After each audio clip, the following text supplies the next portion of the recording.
Bismillahirrahmanirrahim. Assalamualaikum warahmatullahi wabarakatuh. Al-Fatihah. A'udzu billahi minasy syaithanir rajim. Bismillahirrahmanirrahim. Alhamdulillahi rabbil alamin. Ar-Rahmanir Rahim. Maliki yaumiddin. إياك نعبد وإياك نستعين اهدنا الصراط المستقيم صراط الذين أنعمت عليهم غير المغضوب عليهم ولا الضالين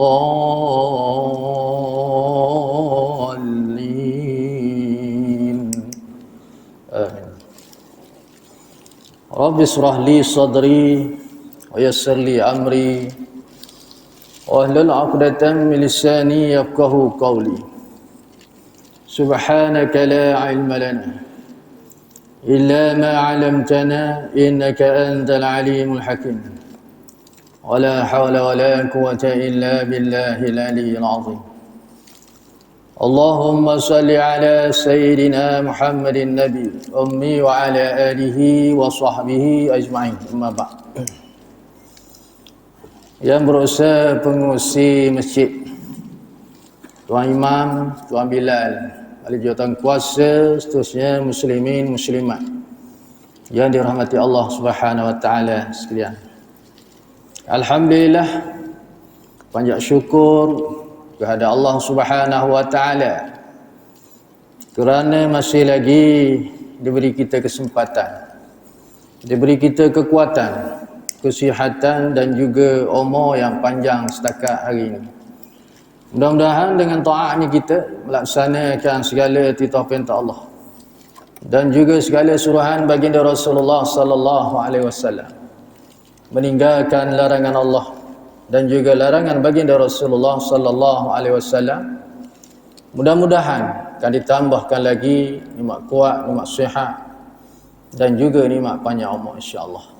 Alhamdulillah, dengan inayahnya, dengan qudrat dan iradatnya, dengan taufik dan hidayahnya, maka dapat bertemu lagi pada pertemuan kali ini untuk meneruskan pengajian kitab fi kesempurnaan salat. Alhamdulillah. Apa khabar semua? Sihat ya? Alhamdulillah. Boleh mari tu sihatlah tu. Tak?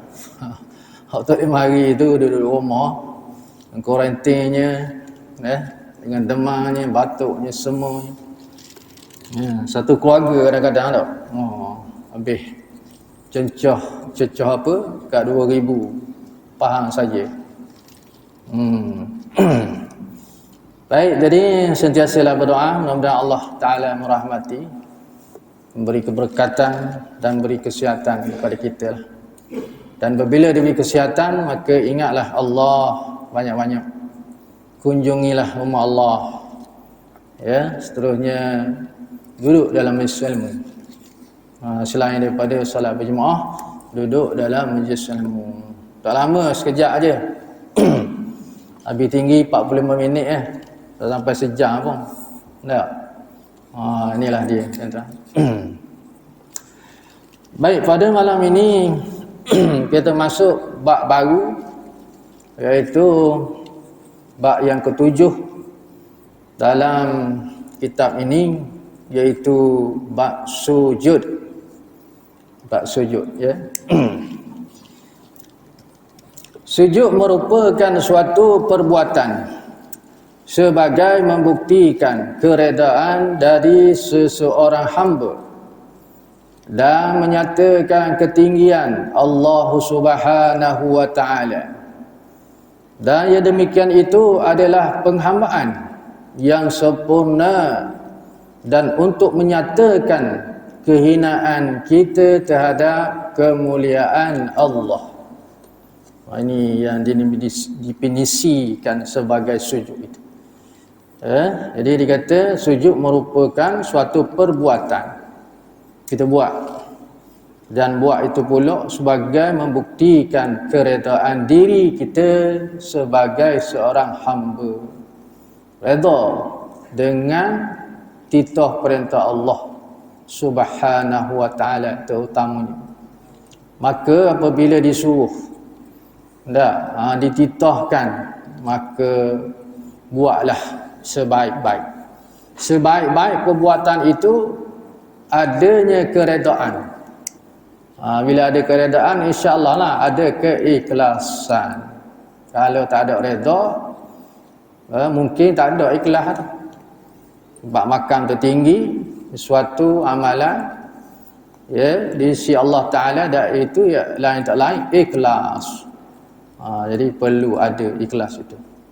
Dan begitu juga menyatakan ketinggian Allah Subhanahu wa Ta'ala.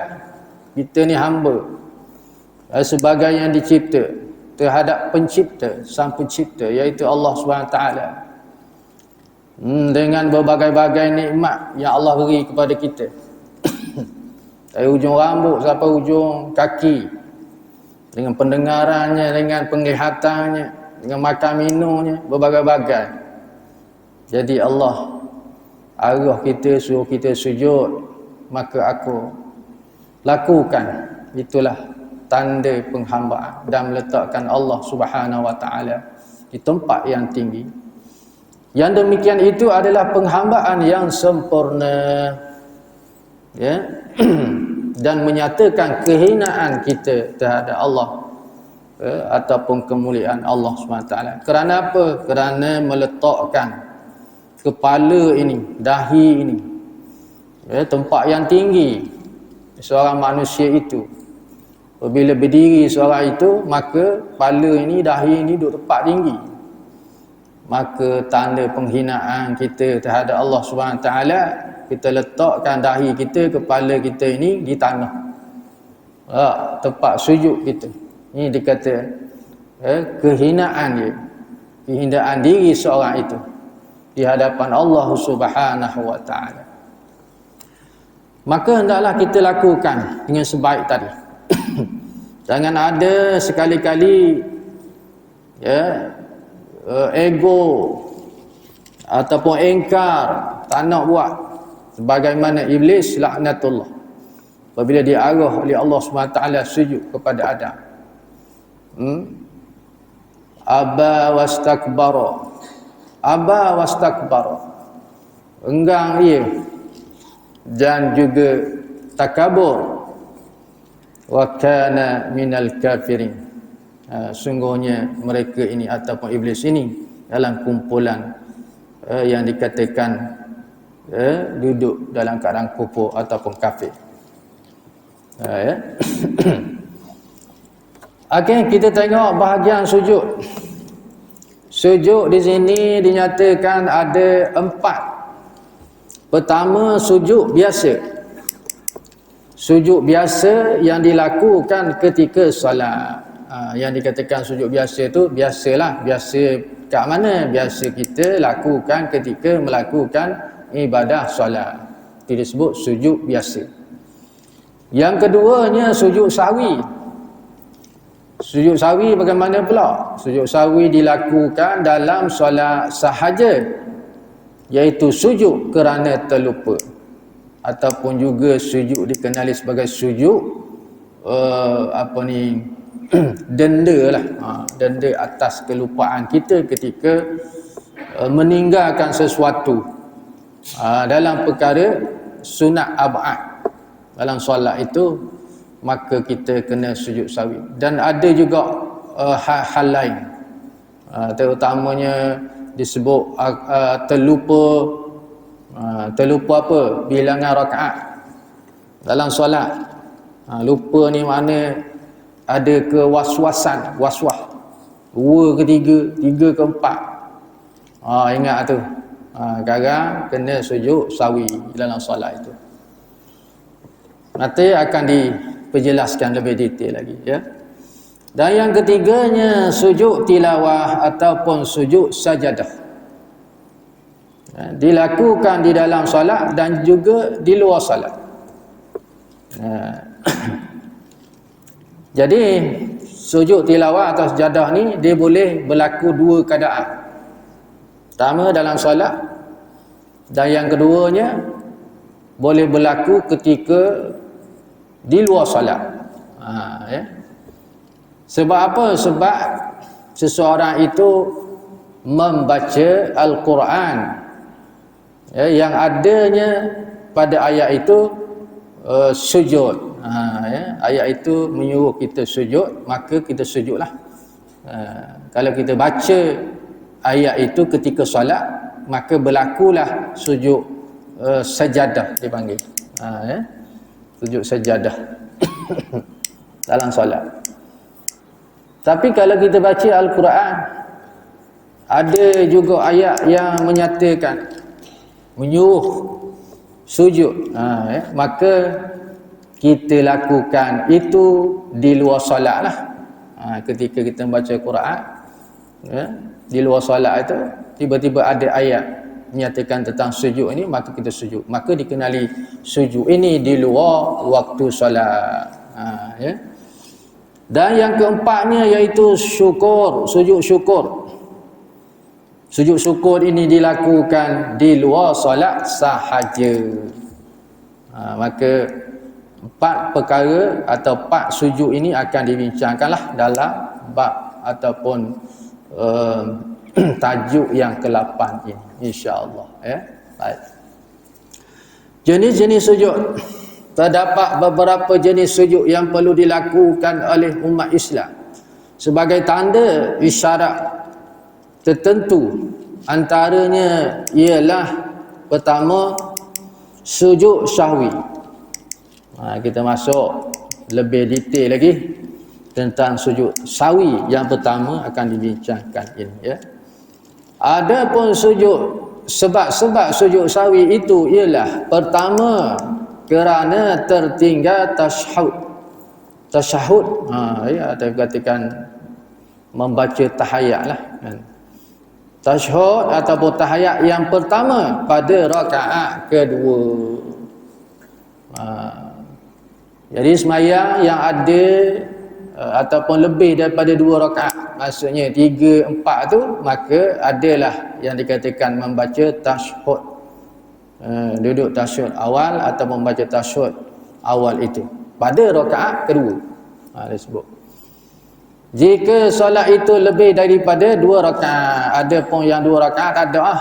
Contoh dia subuh dia 2 rakaat je, tak ada tahiyat awal ataupun tasyahud awal, terus je kepada tasyahud akhir, tak ada lah. Lebih daripada 2, maksudnya maghrib lah, maghrib kita buat tadi, dan juga isyak sekarang, ataupun zuhur ataupun asar. Dan yang 2 rakaat satu lagi itu iaitu pada solat Jumaat, tak ada juga tasyahud awal. Ingat tu, dia kata kerana tertinggal, syarat dia kerana tertinggal, ya. Maka kenalah sujud sahwi. Hal ini berpandukan kepada sesuatu riwayat, iaitu an Abdillah bin Buhainah radhiyallahu anhu anna Nabi sallallahu alaihi wasallam bihimu zuhra faqama fihi raka'atain awwalain wa lam yajlis faqama an-nasu ma'ahu hatta idza qada as-salah wa intazara an-nasu taslimahu kabbara wa huwa jalisun wa sajada sajadataini qabla an yusallima summa sallam. Ini hadis dalil dia, ya. Artinya daripada Abdullah bin Buhainah radhiyallahu anhu bahawa Nabi sallallahu alaihi wasallam pernah mengerjakan solat zuhur bersama mereka. Ramai di kalangan sahabat ada juga ni, daripada Abdullah sendiri menceritakan, dan beberapa sahabat bersama mereka, bersama Rasulullah jadi imam pada masa itu. Lalu beliau terus berdiri pada 2 rakaat yang pertama tanpa duduk tasyahud awal. Dah duduk tahiyat awal, terus berdiri, patutnya duduk. Maka para jemaah ikut berdiri. Sini kita nampak dah, apabila imam dia lupa duduk tahiyat awal, dia berdiri, maka ikut berdirilah. Ikut berdiri dulu. Sehingga baginda hampir selesai dari solat, maka jemaah lain menanti-nanti salamnya. Habis dah sembahyang ni, nak tunggu beri salam. Alamin innaka hamidum majid tu memberi syarat baru habis dah baca tahiyat akhir. Jadi jemaah ni tunggulah Nabi beri salam. Tetapi baginda bertakbir sambil duduk. Mana duduk tasyahud akhir tu, dalam keadaan duduk tasyahud akhir tu, habis dah baca tahiyat akhir, Nabi takbir sambil duduk. Lalu baginda sujud sebanyak 2 kali sebelum memberi salam. Selepas itu barulah beliau mengucapkan salam. Ini yang dikatakan sujud sawi. Ya. Lupa duduk tahiyat awal, terus bangun, lupalah tu, maka sekarang kena sujud sawi. Bagaimana yang diajar oleh Nabi SAW dalam hadis ini, ketika habis membaca tasyahud akhir, bil alamin innaka hamidum majid, jangan beri salam lagi. Takbir Allahu Akbar tu maksudnya takbir intiqalat juga, terus sujud. Ketika duduk tahiyat akhir tu takbir Allahu Akbar, tahiyat kat tangan lah, terus je Allahu Akbar, sujud pertama. Kemudian duduk antara dua sujud balik, ataupun duduk sama ada iftirash ataupun tawarruk, boleh berlaku. Duduk seketika, kemudian sujud pula kali kedua. Lepas sujud kali kedua, duduk balik. Duduk balik, sama ada iftirash ataupun tawarruk. Sama ada duduk macam duduk tahiyat awal ataupun duduk tahiyat akhir. Lepas tu barulah beri salam. Sebagaimana yang ditunjukkan, diajak oleh baginda Rasulullah SAW ketika mana baginda tertinggal, lupa duduk tahiyat awal. Ada sini riwayat Bukhari dan juga Muslim. Ini antara sebab dia tu. Sebab yang pertama iaitu kerana tertinggal tasyahud awal. Terdapat juga keterangan yang menyatakan Anil Mughirah radhiyallahu anhu qala Rasulullah sallallahu alaihi wasallam, idza qama ahadukum min ar-rak'atain falam yastatimma qa'iman falyajlis wa in istatimma qa'iman fala yajlis wa yasjudu sajdati sahwi. Rawahu Ahmad. Artinya daripada Al-Mughirah radhiyallahu anhu telah berkata bahawa Rasulullah sallallahu alaihi wasallam pernah bersabda, jika salah seorang berdiri dari rakaat yang kedua tetapi belum sempurna berdirinya, maksudnya terlupalah tu, terlupa nak duduk tahiyat awal kan. Sepatutnya duduk tahiyat awal tapi dia lupa berdiri. Ketika berdiri itu, kata Nabi SAW, jika salah seorang berdiri daripada rakaat yang kedua itu tetapi belum sempurna, maknanya berdiri dia belum tegak molek sebagaimana dia qiyam sebelum dia takbiratul ihram tadi. Maknanya kalau di berdirinya mungkin agak terbokok sikit, boleh lagi. Tapi kalau berdiri dah tegak gini, maka kalaulah belum tegak, maka boleh dia turun, duduk kembali, duduk tahiyat awal kalau dia ingatlah. Dia mula-mula terlupa terlupa dia nak bangkit tu macam ni, bongkok lagi, mana belum lagi tegak, dia ingat dia boleh duduk lah, maksud dia boleh duduk semula tahiyat awal tu. Dan jika telah sempurna berdiri, maka janganlah dia duduk dan hendaklah dia sujud sebanyak 2 kali kerana lupa sujud sahwi tadi. Baik.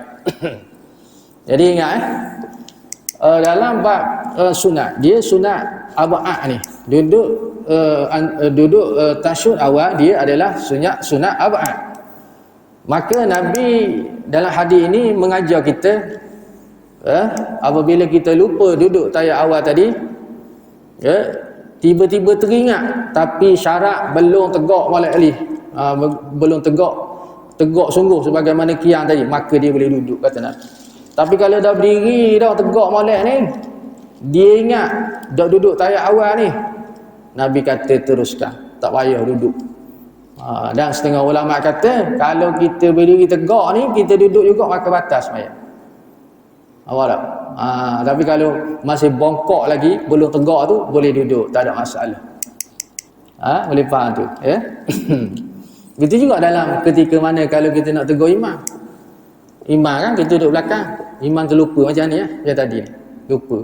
Nabi sebut Allah, kita subhanallah, kita sebut subhanallah. Kita nak sebut subhanallah tu ketika mana imam baru bangkit. Dan imam pula baru bangkit itu pastikan dia dalam keadaan belum lagi tegak. Bongkok lagi masuknya. Atau baru nak bangun, maka imam boleh duduk. Tapi ingat kalau imam tu dia dah tegak dah macam ni, sama ada makmum tegur awal lagi subhanallah, subhanallah, subhanallah sampai 3 kali, dia dah tegak dah. Tapi bila dah tegak macam ni, jangan turun. Kalau turun batal imam. Itu sebab tu Nabi sebut ni, Nabi kata jangan, mana larangan, boleh merosakkan solat itu. Baik, sama ada ingat sebelum dia tegak tadi duduk, okey, yang tu boleh, ataupun berdiri tegak, memang dia tak duduk tayat awal tu, maka akhirnya kadang sebelum dia beri salam atau habis membaca tayat akhir, dia kena sujud sahwi. Sama ada dia duduk semula ataupun dia teruskan rakaat kedua tanpa duduk tahiyat awal. Ingat kadang tu kena sujud sahwi. Dan kalau tak sujud sahwi, tak ingat juga, tak ingat, tambahkan sembahyang seorang, dia tak ingat, memang dia duduk rasa memang duduk tahiyat awal dah, pak sudah tak ingat, dia tak duduk sujud sahwi, tak duduk ataupun melakukan sujud sahwi, sah dah sembahyang dia, tetap sah sembahyang dia, pasal duduk tahiyat awal masih disebut dalam perkara sunat, bukan perkara rukun. Kalau perkara rukun, maka rosaklah, batal lah kan. Tapi ingat, sunat abad, sunat dituntut, maka sunat sangat dituntut ini maksudnya kita apabila ingat, buatlah sujud sahwi itu. Jadi kaedah telah ditunjukkan oleh Nabi SAW tadi dengan melakukan 2 kali sujud, ya. Yang keduanya sebab kena sujud sahwi juga, apa dia tuan-tuan? Kerana timbul keraguan terhadap bilangan rakaat solat. Ragu yang telah didirikan ketika dia sembahyang, maka mari ragu, adakah sudah 3 atau 4 rakaat? Ni mari duk mikir. Biasalah, sembahyang ni kita lah biasa dah, sembahyang ni jalan merata-riti. Tak puluh kili, mana tepat duk kamu. Pada tu sudah barulah teringat 2 ke 3 ni. Inilah. Ini pun kena tahu ni apa yang perlu kita buat, ya. Jika solat itu 4 rakaat, ya. Adakah 3 atau 4 rakaat jika solat itu 4 rakaat? Kalau dia sembahyang 4 rakaat, dia mari 3 ke 4. Contoh dah. Begitu juga jika solat itu 3 rakaat, maka ambillah yang kurang dari 2, ya, yang diragui, dan tambahlah 1 rakaat lagi kerana terlupa. Maka dia suruh kita ni, kalau dalam keadaan itu, tambahlah 1 rakaat lagi. Dah. 3 ke 4. Kalau sembahyang 3 rakaat tu, 2 ke 3, maka kita meletakkan 2 baru, kita tambahlah 1 lagi. Begitu juga kalau sembahyang 4 rakaat, duk main 3 ke 4, maka kita tambahlah selagi. Tapi kalau kita yakin dah buat dah 3 dah, tak apalah. Kalau 3 rakaat tu 3 rakaat dah, tak apalah. yakin 4 rakaat apa, tak apalah. Tapi kalau mari dalam keadaan gini juga, mari ragu-ragu, dia tetap juga kena sujud sawi sekarang. Kan? Jadi yang asalnya apabila mari ragu-ragu itu disebut sini tambahlah 1 rakaat. Kalau hak sembahyang 3 rakaat, kita rasa 2 ke 3, kita tambah 1 lagi. Gitu juga kalau 3 ke 4, tambah 1 lagi. Ya. Berhubung perkara ini terdapat riwayat yang menerangkan an Abi Sa'id al-Khudri radhiyallahu anhu qala Rasulullah sallallahu alaihi wasallam iza syakka ahadukum fi salatihi falam yadri kam shalla asalasa am arba'a falyatrahil syakka wal yabni ala mastayqana summa yasjudu sajdataini qabla an yusallima fa idza kana shalla khamsan syafa'na lahu salatahu wa in kana shalla tamaman kanat tazghiman lisyaitan. Ini hadisnya menceritakan tentang orang yang sembahyang dalam keadaan ragu-ragu tadi, kan. Dari Abu Sa'id al-Khudri radhiyallahu anhu, dia berkata bahawa Rasulullah SAW pernah bersabda, jika seorang berasa ragu ketika dalam solat berhubung bilangan rakaat solat yang sudah dikerjakan, masa dia sembahyang tu, mari ragu-ragu, adakah 3 ataupun 4, dia mari 3 ke 4, maka hendaklah dibuangkan keraguan itu dan hendaklah ditetapkan bilangan rakaat yang diyakini.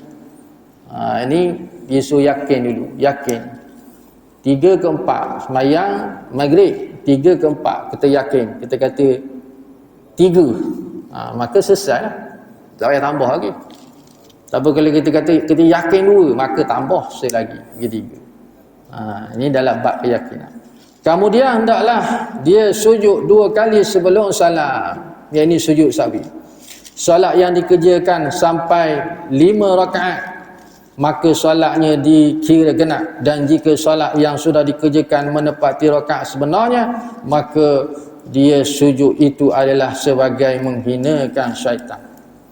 Mana yang jadi 5 tu?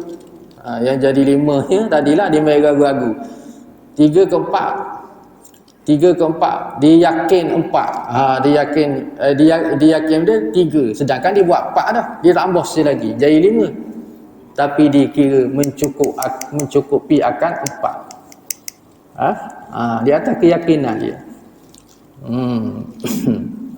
Dia buat 4 dah, dia rasa 3, kan. Lalu ditambah segi, ya. Jadi jadi 5.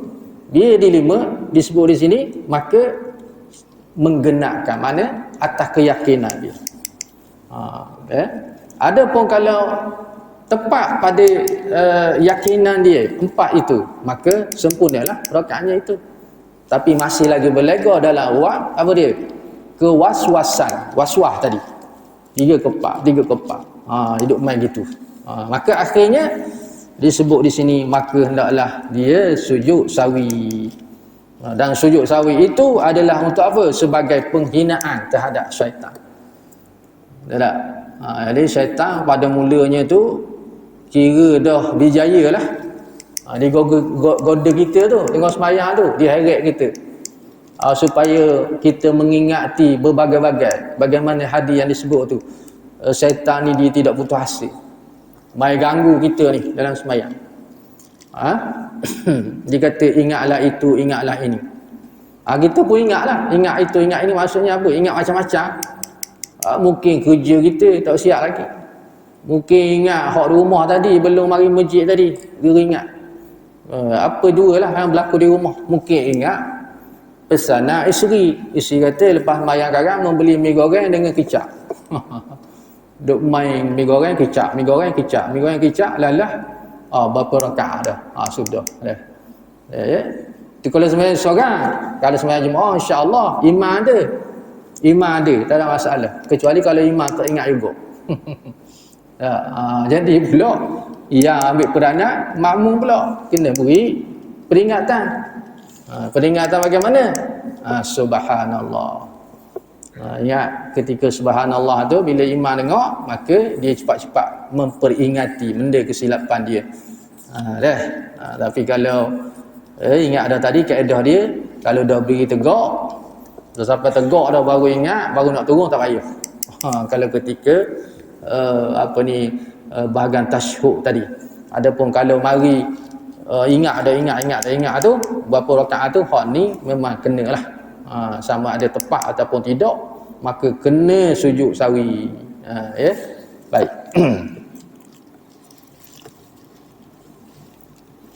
Dan bagaimana permasalahan yang disebut awal tadi, ketika mana imam tu kita tegur, dia tak turun ketika tahiyat awal.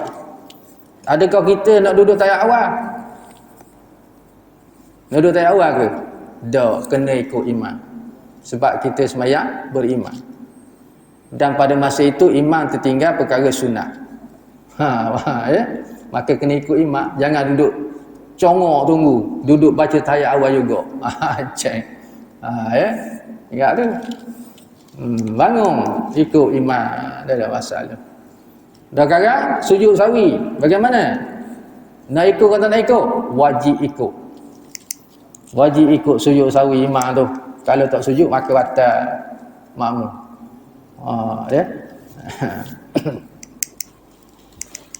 Jika seorang itu berasa ragu antara 3 atau 4, maka hendaklah diyakinlah dengan 3 tadi. Terbalik-balik, semula hak asal tu yakin dengan 3. Kalau semayang 4 rakaat, maka tambahlah lagi jadi 4. Dan jika diragu antara 2 dan 3, hendaklah dia yakin dengan 2 rakaat. Ni hak semayang hak 3 rakaat, terletak kurang, tambah lagi. Tetapi jika seorang itu berasa terhadap niat atau ragu dengan bacaan takbiratul ihram misalnya, maka hendaklah dia mengulangi solatnya dari awal. Ini bab perkara rukun. Ia mari buah, aku niat dah tadi. Aku takbiratul ihram dah tadi. Hak ni perkara rukun, maka mari ragu-ragu hak ni, maka dia suruh mengulang semula akan solatnya. Takbir semula, niat semula. Samalah juga dalam bab perkara rukun. Tinggal rokok, tinggal sujud, tinggal baca Fatihah. Ini perkara rukun belaka ni. Kalau salah, silap, maka batal sembahyang. Begitu juga tentang Al-Fatihah. Tak ingat, lupa ayat, tinggal ayat, kena betulkan. Kalau imam itu baca tinggal ayat, kita kena betulkan. Cara betul, kita tasbih dia. Subhanallah, tertegur dia. Kalau dia tak betulkan kesalahan dia, walaupun kita dah tegur dah, maka pada masa itu kita kena mufarakah. Itu kaedah dia, tuan-tuan. Berat ni, kena tahu. Ramai yang tak tahu. Macam tadilah, dia tak ikut imam. Imam diri, diwakilkan duduk tahiyat awal juga. Sedangkan perkara tu perkara sunat. Sekarang untuk imam sujud sawi, dia buat kerah juga tak sujud sawi. Ni semua ni berat belaka ni lah. Baik, itulah antaranya yang kedua. Dan yang ketiganya, kerana tertinggal bacaan kunut. Satu lagi, sebab perkara yang menyebabkan seorang itu kena sujud sawi.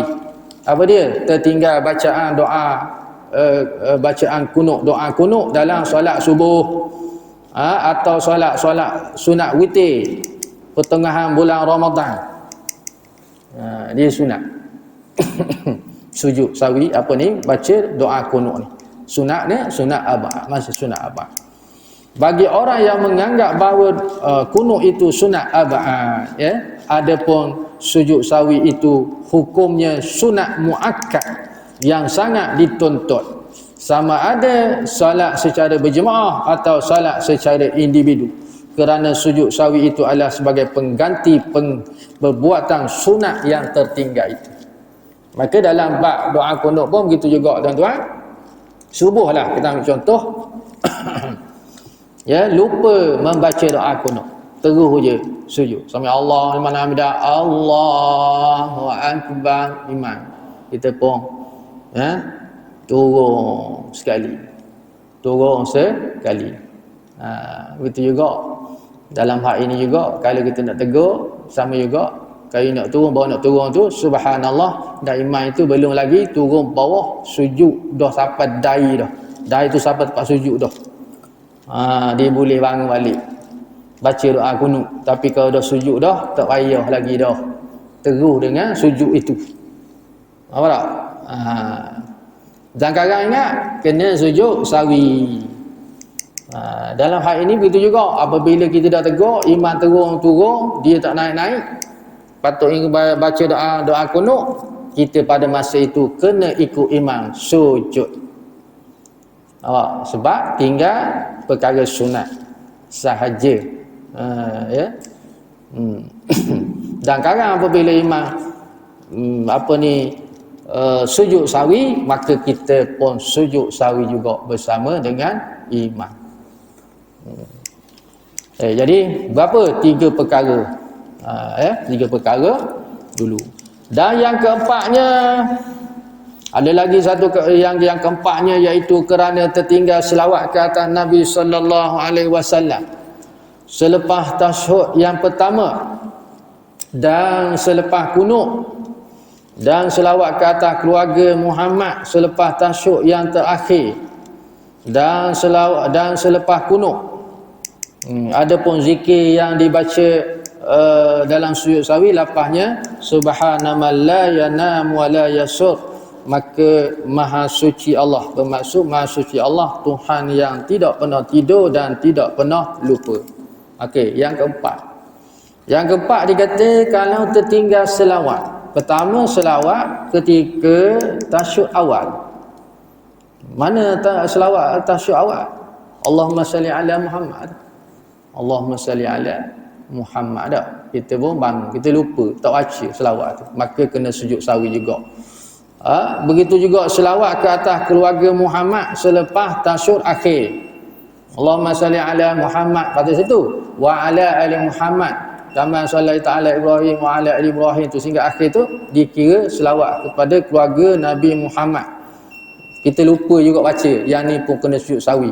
Dan juga selawat selepas baca doa kunut hak ujung tu, Allahumma salli ala Muhammad wa sallallahu ala sayyidina Muhammad tu kan, yang akhir tu kita tak selawat, maka itu pun kena sujud sawi juga.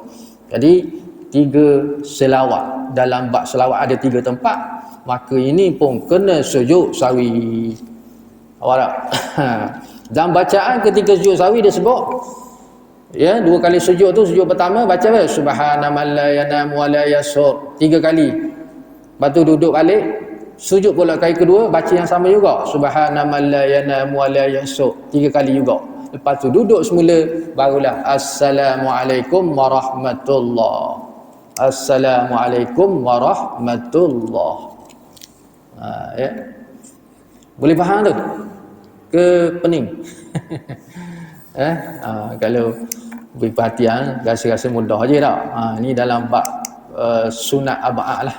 Sujud sawi ni dia melibatkan sunat ab'ad, sunat yang dituntut.